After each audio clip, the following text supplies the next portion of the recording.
Hi, this is Alex from phpacademy.org with a video tutorial for the new Boston. In this video we are going to be creating a paragraph. We're then going to be going ahead and finding all strong tags or anything that's surrounded by strong inside of this paragraph or inside of our entire document, depending on which selector we use. And we're going to make this 120% of its original size. So for example, we'll receive an effect a bit like this. This is a simple paragraph. This has been put in strong tags.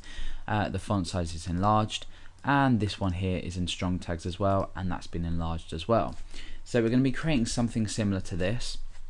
Although this isn't really a great use of find, it's still to demonstrate how we can sort of pick out different elements.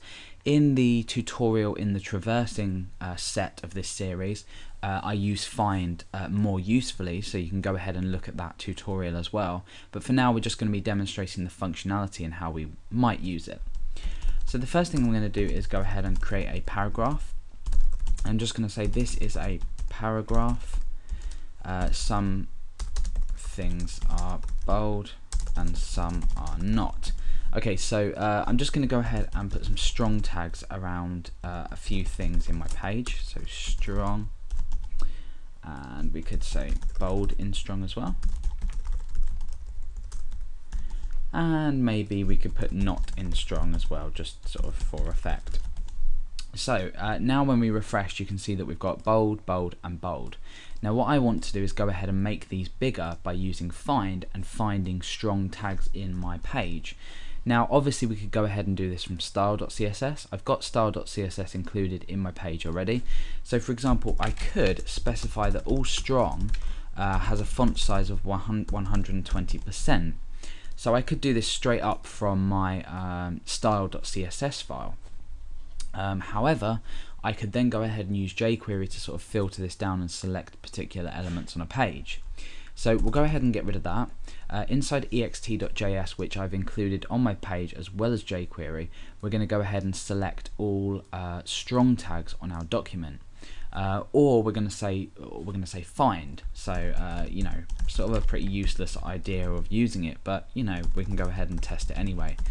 So once our document is ready, we're using the ready event handler. Once the DOM is loaded and we can access our elements, we want to go ahead and select document.find.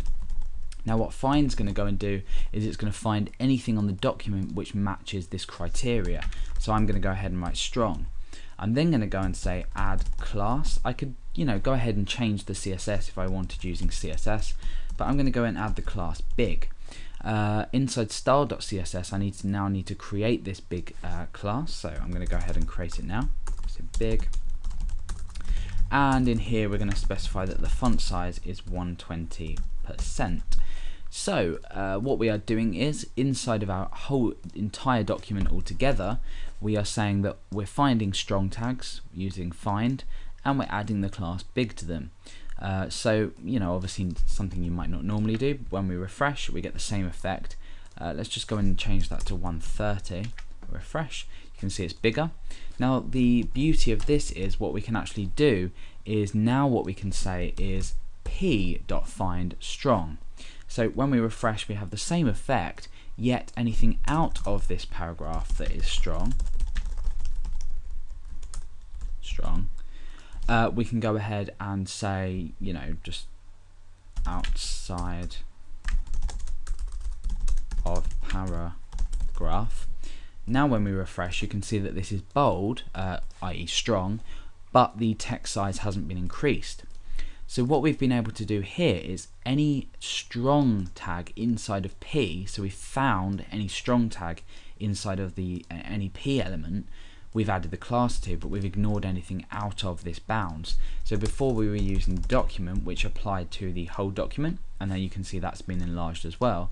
But this time we're using a selector and going ahead and finding any strong tag inside, and then going ahead and adding this class on. So this is a pretty useless example of what we would do, although, you know, you could apply it to your page for some kind of weird text effect. However, in the tutorial on next, next all, previous and previous all, I look at the using a more useful way to use find. But for now, this is just the functionality of find and how we can sort of apply something to it using a selector and then finding a particular tag.